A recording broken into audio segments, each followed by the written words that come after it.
ఈ వీడియో మీకు నచ్చితే లైక్ చేయండి, షేర్ చేయండి. మరింత భక్తి, జ్యోతిష, వాస్తు, రాశి ఫలాల కోసం మా ఛానల్ని సబ్స్క్రైబ్ చేసుకోండి. జై శ్రీరామ్. శుక్లాం వరదరం విష్ణుం శశివర్ణం చతుర్భుజం ప్రసన్నవదనం ధ్యాయే సర్వవిఘ్నోపశాంతయే.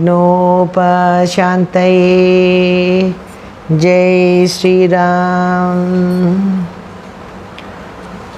భరతుడు దశరథ మహారాజుకి అంత్య సంస్కారాలు చేసి అంతఃపురానికి వచ్చారు. అందరూ కూడా దుఃఖంతో ఉన్నారు. కానీ జరగాల్సిన కార్యం జరగక తప్పదు కాబట్టి వశిష్ఠ మహర్షి ఇప్పుడు పెద్దవాడై ఆయన అందరినీ కూడా సమావేశపరిచాడు. రాజు లేని రాజ్యం. భరతుడు, శత్రుఘ్నుడు, మంత్రులు, ముఖ్యమైన వాళ్ళు అందరూ కూడా అక్కడ చేరారు. ఇప్పుడు వశిష్ఠుడు భరతుడితో చెప్తున్నాడు, ఆయన భరత, అయోధ్యకి చాలా అనుకోని కష్టం ఎదురైంది. మనల్ని, ఈ రాజ్యాన్ని కన్నబిడ్డల్లా పరిపాలించిన ఆ మహానుభావుడు దశరథ చక్రవర్తి మరణించాడు. కనుక ఇప్పుడు సింహాసనం రాజు లేనిది అయిపోయింది. అలా ఎక్కువ కాలం సింహాసనం, రాజ్యం రాజు లేకుండా ఉండకూడదు. కనుక దశరథ మహారాజు నీ తండ్రి ఇచ్చిన మాట ప్రకారం నువ్వు ఇప్పుడు సింహాసనాన్ని అధిష్ఠించాలి. నువ్వు రాజుగా పట్టాభిషిక్తుడివి కావాలి అని చెప్తాడు. అసలు భరతుడు జరిగినదంతా కూడా జీర్ణించుకోలేకపోతున్నాడు. దాని నుంచి కోలుకోలేకపోతున్నాడు. ఆయన అమితమైన దుఃఖంతో, భావోద్వేగంతో ఉన్నాడు. ఇప్పుడు వశిష్ఠుడి మాటలు ఆయనకి ఇంకా గట్టి దెబ్బ కొట్టినట్టుగా అయ్యి కళ్ళ నీళ్లతో వశిష్ఠుడితో, గురుదేవా, నేను సింహాసనాన్ని అధిష్ఠించడమా? అది ఎన్నటికీ జరగని పని. నా అన్న రాముడు మాత్రమే ఈ మహాసామ్రాజ్యాన్ని పరిపాలించడానికి సమర్థుడు. నాకు ఆ శక్తి లేదు. ఎందుకంటే కాడిని మొయ్యగలిగేది ఎద్దులు మాత్రమే. బలమైన వృషభం, నా అన్న వృషభం లాంటివాడు, నేను దూడని. ఏనుగు ఎక్కడ, నక్క ఎక్కడ అంటాడు. అంటే జిత్తులు మారని కాదు, అక్కడ చిన్న ప్రాణి అని. అలా నేను చాలా అల్పమైన శక్తి కలవాడిని. నా అన్న మాత్రమే ఈ రాజ్య పరిపాలనకి అర్హుడు. అటువంటి సమయంలో నేను ఏమాత్రం కూడా రాజ్య పదవికి అర్హుడను కాను అని చెప్తాడు. సరే, నువ్వు అన్నది బాగానే ఉంది. కానీ ఇప్పుడు రాముడు లేడు. పైగా దశరథుడు నీ తల్లికి మాటిచ్చాడు నిన్ను రాజుని చేస్తానని. కనుక ధర్మ ప్రకారం, ఆ మాట ప్రకారం నువ్వెప్పుడు రాజుగా ఉండాల్సిందే. ఇంకొక దారి లేదు నాయనా అని వశిష్ఠుడు అనేక విధాలుగా నచ్చ చెప్తాడు. అందరూ చెప్తారు. పాపం ఆ కైకి అప్పటికి బాగా మనిషి అంతా కూడా చాలా దీనురాలైపోయి ఉంది. ఎవరి వైపు తలెత్తి కూడా చూడలేకపోతుంది. అప్పుడు భరతుడు, గురుదేవా, మనం వెంటనే వెళ్ళి మా అన్నగారిని బ్రతిమిలాడి ఏదో ఒక రకంగా ఆయన్ని ఒప్పించి వెనక్కి తీసుకొచ్చి రాజుగా పట్టాభిషేకం చేద్దాం. వశిష్ఠుడు మనసులో భరతుడి యొక్క గొప్ప గుణానికి సంతోషిస్తాడు.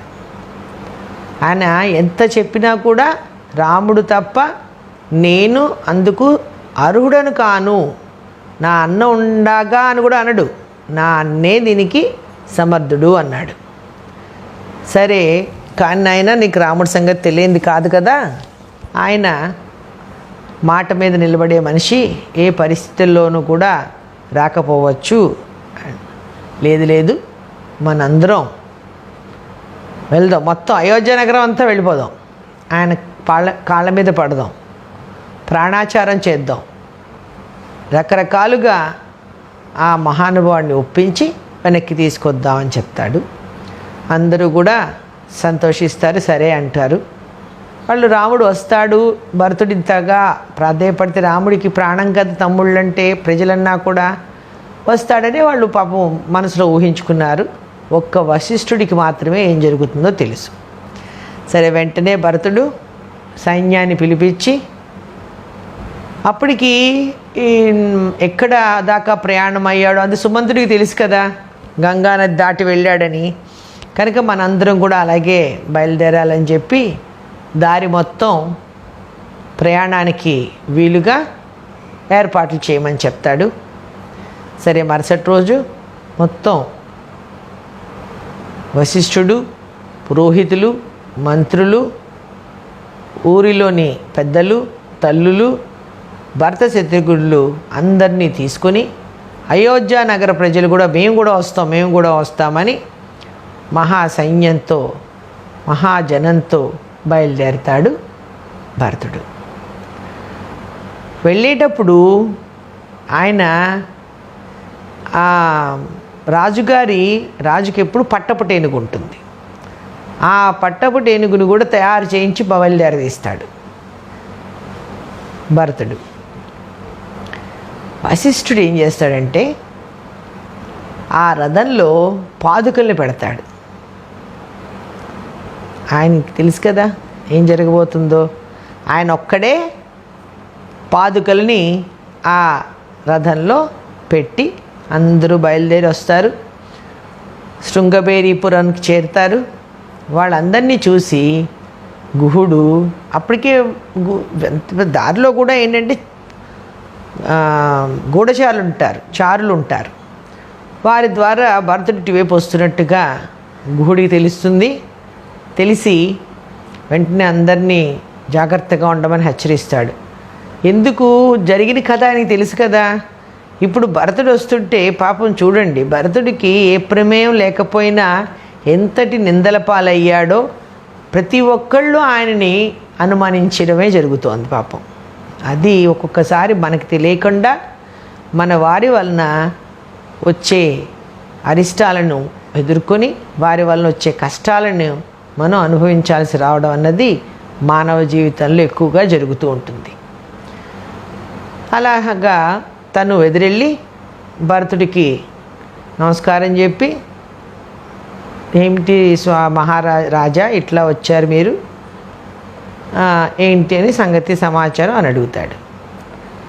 అడిగి ఏమంటాడు, మీరు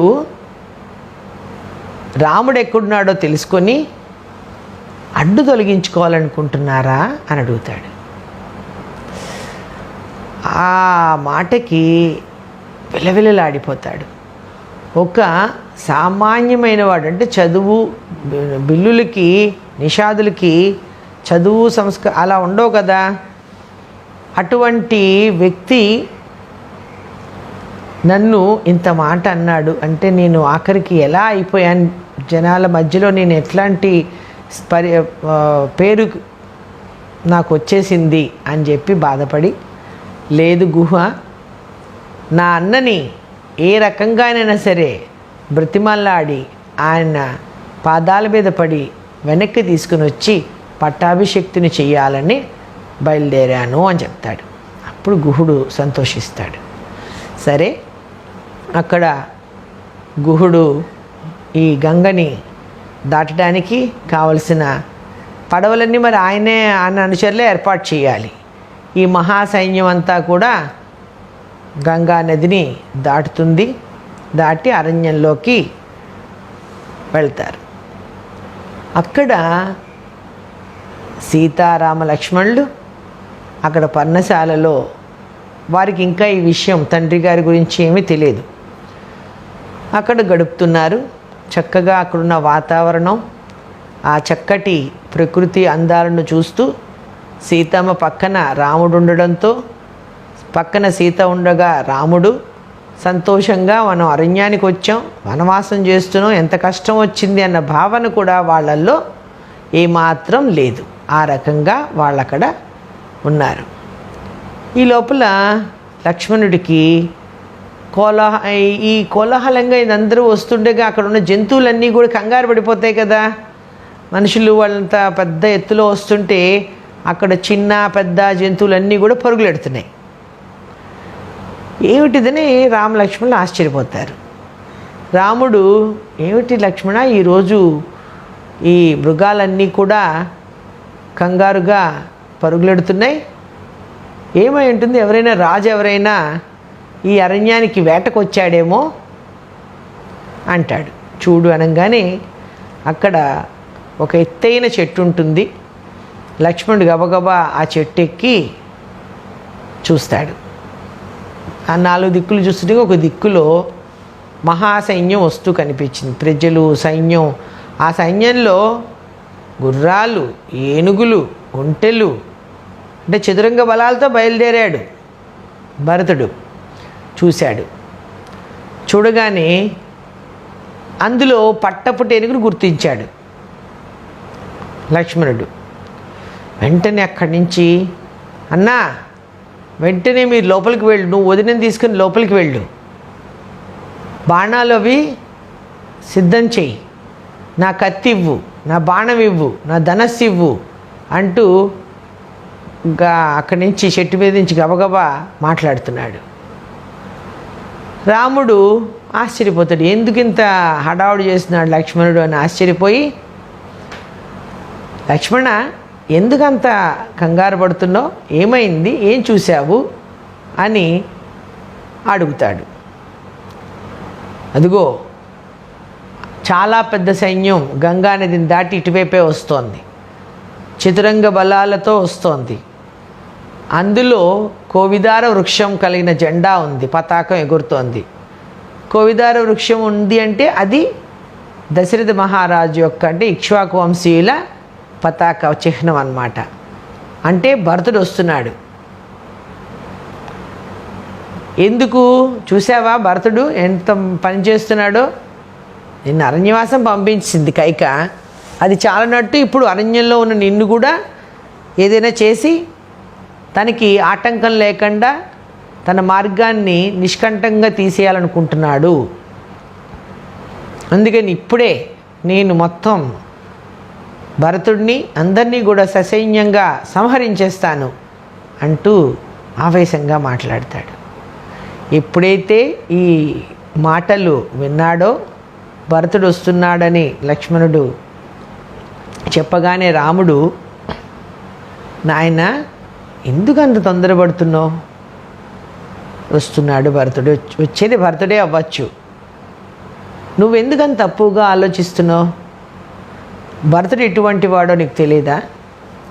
ఎప్పుడైనా భరతుడు నీ పట్ల కానీ నా పట్ల కానీ తప్పుగా ప్రవర్తించాడా? ఎప్పుడైనా నీకు అనిపించిందా? అతని గుణం ఎటువంటిదో తెలిసి ఎప్పుడైనా అందులో నీకు వక్రం కనిపించిందా? ఒకవేళ నీకు రాజు అవ్వాలని ఉందేమో,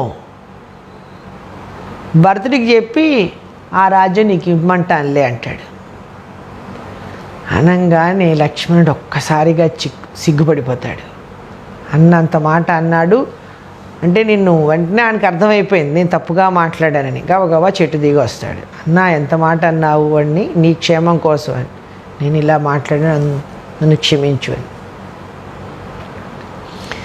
సరే రాముడు, నాయన భరతుడి గురించి నాకు తెలుసు, నా తమ్ముళ్ళు ఎటువంటి వాళ్ళో నాకు తెలుసు. ఈ మొత్తం సంఘటన జరిగినప్పుడు భరతుడు లేడు కాబట్టి ఇప్పుడు జరిగింది విని తండ్రి గారు అస్వస్థులై ఉండుంటారు, ఆయన భరతుడిని మన కోసం పంపించుంటారు, కనుక నువ్వు తొందరపడకు అని చెప్తాడు. అక్కడ భరతుడు భరద్వాజ ఆశ్రమంలో కూడా భరతుడు కూడా భరద్వాజ మహర్షిని సందర్శిస్తాడు. ఇది అక్కడ విషయం తర్వాత మళ్ళీ మనం చెప్పుకుందాం. అక్కడి నుంచి ఇక్కడికి వస్తాడు. దూరంగా ఆయన కూడా ముందు మనుషుల్ని పంపించాడు కదా, ఈ ప్రాంతంలో ఎక్కడైనా పొగ వస్తుందేమో చూడమంటాడు. అంటే పర్ణశాల అక్కడెక్కడో చోట మంచి ప్రదేశంలో పర్ణశాల నిర్మించుకొని ఉంటాడు అన్న, కాబట్టి వంట అది చేసుకుంటారు కనుక ఆ వంట పొగ కనిపిస్తుందని చూడమంటే వాళ్ళ కొద్ది దూరంలో కనిపిస్తుంది. చెప్తారు వెంటనే భరతుడికి.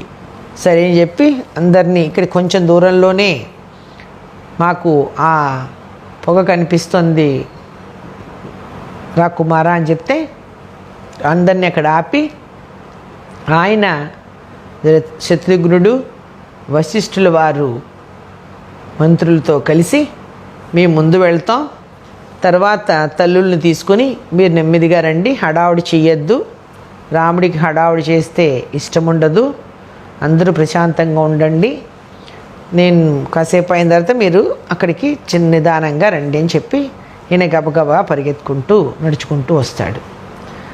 అక్కడ రాముడు ఒక రాతి మీద వీరాసనంలో కూర్చొని ఉన్నాడు. ఆయన కూడా భరతుడు వస్తున్నాడు కానీ ఆయన కూడా ఎదురు చూస్తున్నాడు తమ్ముడు కోసం.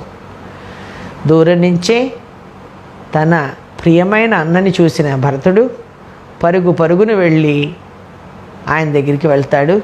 రాముడు తమ్ముడిని చూసి ఆనందంతో చేయి చాలుస్తాడు కౌగులించుకుందామని, కానీ ఆయన కాళ్ళ మీద పడిపోతాడు భరతుడు.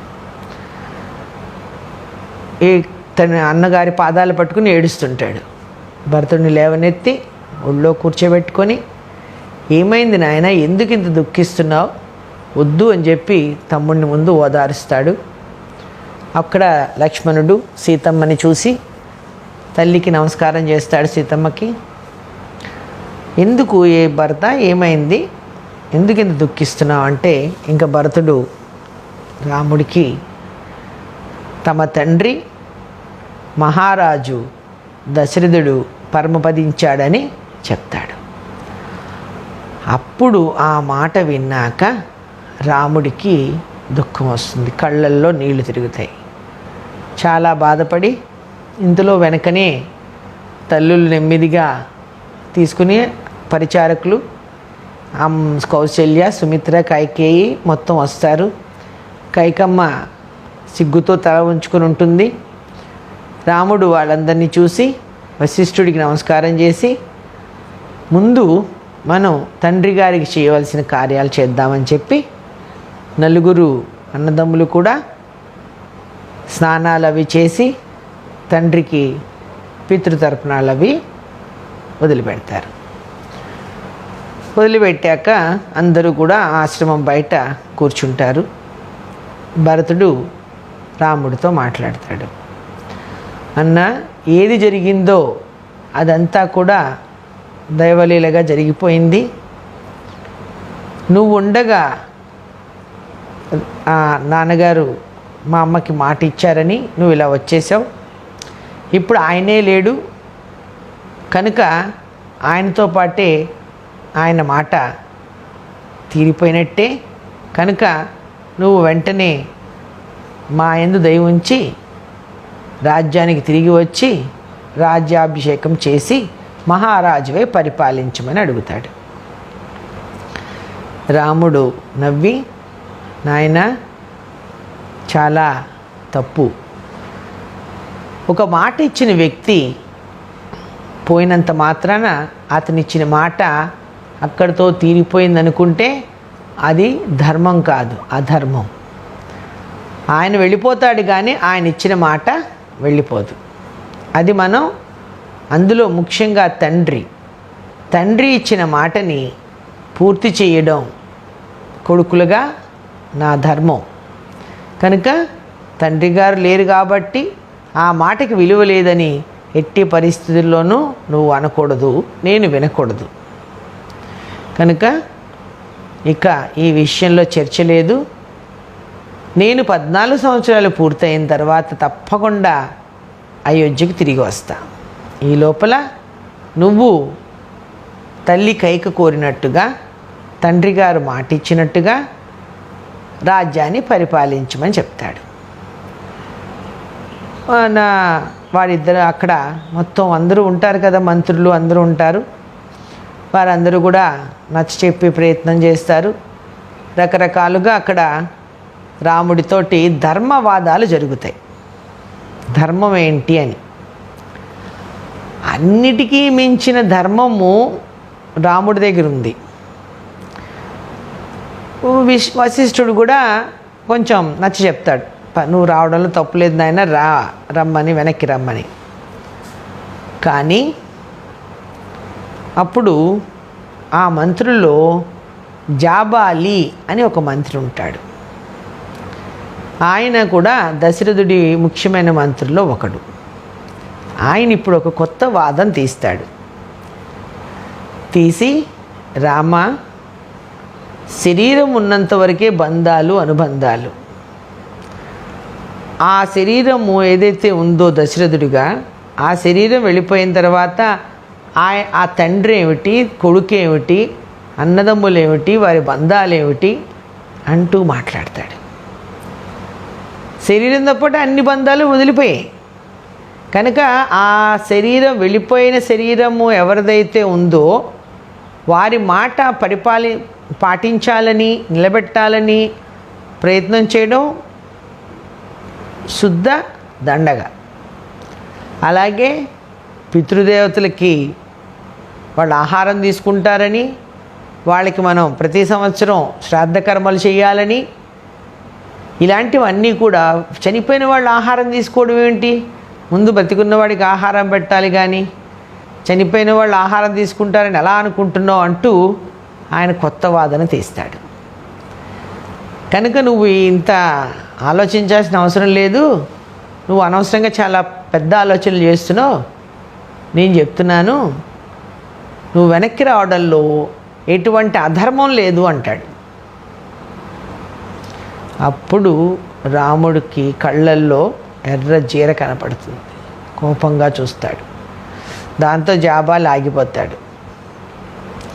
అతనికి సమాధానం చెప్పి, అసలు నా తండ్రి గారు చాలా సమర్థుడైన రాజు కదా, నీలాంటి మంత్రిని, నీలాంటి వ్యక్తిని తన మంత్రిగా ఎంతకాలం ఎలా ఉంచుకున్నాడో నాకు అర్థం కావట్లేదు అంటాడు. అంటే ఏంటి? చెప్పకుండానే నీలాంటి నాస్తికుణ్ణి, అతివాదిని, ధర్మాన్ని వక్రీకరించి మాట్లాడేవాడిని నా తండ్రి ఎలా నిలబెట్టాడు మంత్రి పదవిలో అని. దాంతో పాపం ఆయన సిగ్గుపడిపోతాడు. సిగ్గుపడి రాముడి కళ్ళల్లో కోపం చూసి భయపడతాడు కూడా. రామా, నన్ను క్షమించు, నువ్వు మాతో తిరిగి రావడం కోసం ఇదంతా మాట్లాడాను తప్ప నేను ధర్మానికి వ్యతిరేకిని కాదు అంటాడు. ఈ రకంగా ఎవరు ఎన్ని చెప్పినా, భరతుడు ఎంత వ్రతిమలాడినా కూడా రాముడు ససేమిరా నేను వెనక్కి తిరిగి రాను, తండ్రికి ఇచ్చిన మాట ప్రకారం 14 సంవత్సరాలు అరణ్యంలో ఉంటానని భరతుడిని ఏమంటాడంటే, నువ్వు నగరానికి రాజుగా ఉండు, నేను అరణ్యానికి రాజుగా ఉంటాను. ఈ అరణ్యమే నా రాజ్యం కనుక నువ్వు వెళ్ళి జాగ్రత్తగా రాజ్య పరిపాలన చెయ్యి అని చెప్తాడు. ఇక రాముడు ఎంతకైనా ఇక రాడు, ఆయన మాట వాళ్ళకి తెలుసు కాబట్టి ఆయన సంగతి. ఇక భరతుడు కూడా చేసేది లేక, సరే అన్నా నాకు ఒక ఉపకారం చెయ్యి, చెప్పు. నేను రాజుగా ఉండను, నీ ప్రతినిధిగా రాజ్యాన్ని కాపాడతా. ఇప్పుడు నువ్వు ఎలా అయితే జటలు ధరించి, వల్కలు ధరించి అంటే నారచీరలు ధరించి ఎలా అయితే తాపస వృత్తిలో ఉన్నావో నేను అలాగే జీవిస్తా. రాజ్యంలోకి ప్రవేశించను, రాజ్యపు బయట ఉన్న గ్రామంలో నివసిస్తాను. అక్కడ నుంచి నీ ప్రతినిధిగా, నీ సామంతుడు కూడా కాదు, నీ ప్రతినిధిగా నేను రాజ్య వ్యవహారాలు చక్కబెడతాను. కనుక నువ్వు నీ ప్రతిరూపంగా ఈ పాదుకలని తొడుక్కొని వాటిని నాకు ఇవ్వు. అందుకు తెచ్చాడు వశిష్ఠుడు, పాదుకలు తీసుకొచ్చాడు ఆయన. ఆ రథంలోంచి పాదుకలు తెప్పిస్తాడు. ఈ పాదుకలు ఒక్కసారి నువ్వు ఎక్కి వాటిని తొడుక్కొని నాకు ఇవ్వు. వాటిని తీసుకుని వెళ్ళి సింహాసనం మీద పెట్టి నువ్వే ఆ సింహాసనం మీద ఉన్నట్టుగా భావించి నేను 14 సంవత్సరాలు గడుపుతా. కానీ అన్నయ్య, ఒక్క విషయం గుర్తుపెట్టుకో, 14 సంవత్సరాల తరువాత తిరిగి నువ్వు రావాలి. నా దగ్గర న్యాసంగా ఉంచిన నీ రాజ్యాన్ని, సింహాసనాన్ని నువ్వు తీసుకోవాలి. నేను అప్పటి వరకు దీక్షలో ఉంటా. 14 సంవత్సరాల పైన ఒక్కరోజు గడిచిన నువ్వు రావడం ఆలస్యమైన నేను ప్రాణత్యాగం చేస్తాను అని చెప్తాడు. అక్కడ ఉన్న సమస్త జనం, లోకము, జనమంతా కూడా పైనుంచి దేవతలు అందరూ చూస్తున్నారు. ఇదంతా చాలా గొప్ప సంభాషణ జరిగింది, కానీ మనం చాలా క్లుప్తంగా చెప్పాను. ఆహా, ఏమి అన్నదమ్ములు అని అందరూ కూడా సంతోషపడ్డారు వారిని చూసి. రాముడు భరతుడు కోరినట్టే ఆ పాదుకలను ధరించి నమస్కారం చేసి దిగిపోతాడు. భరతుడు మహాప్రసాదంగా ఆ పాదుకలను తీసుకుని తన తల మీద పెట్టుకొని రాముడి చుట్టూ ప్రదక్షిణ చేసి 3 సార్లు బయలుదేరతాడు. తిరిగి అందరికీ వీడ్కోలు ఇస్తాడు రాముడు. తల్లులు దుఃఖంతో బయలుదేరతారు. ఇలా ఎలా వచ్చిన వాళ్ళు అలాగా శ్రీరాముడిని తీసుకుని వద్దాం అనుకున్నారు, కానీ ఆయన పాదుకలని రాముడి గుర్తుగా తీసుకుని తిరిగి అయోధ్య నగరానికి ప్రయాణమై వెళ్ళిపోయారు. భరతుడు నగర ప్రవేశం చేయకుండా ఆ నగరానికి బయట నంది గ్రామం అనే ఒక ఊరుంది. అక్కడ మంచి గుడారాలు అవి వేయించి అక్కడ రాజసింహాసనం పెట్టించి అందులో ఈ పాదుకలని పెట్టి పాదుకా పట్టాభిషేకం చేస్తాడు. దీనినే పాదుకా పట్టాభిషేకం అంటాం. ఈ రకంగా ఈ అద్భుతమైన పాదుకా పట్టాభిషేక ఘటనని మనం చెప్పుకున్నాం. జై శ్రీరామ్. వీడియో చూసినందుకు ధన్యవాదములు. ఈ వీడియో మీకు నచ్చినట్లయితే లైక్ బటన్ క్లిక్ చేయండి. మరిన్ని వీడియోలు పొందాలంటే దయచేసి సబ్స్క్రైబ్ చేయండి. మీ సూచనలు, సలహాలు తప్పక తెలియచేయండి.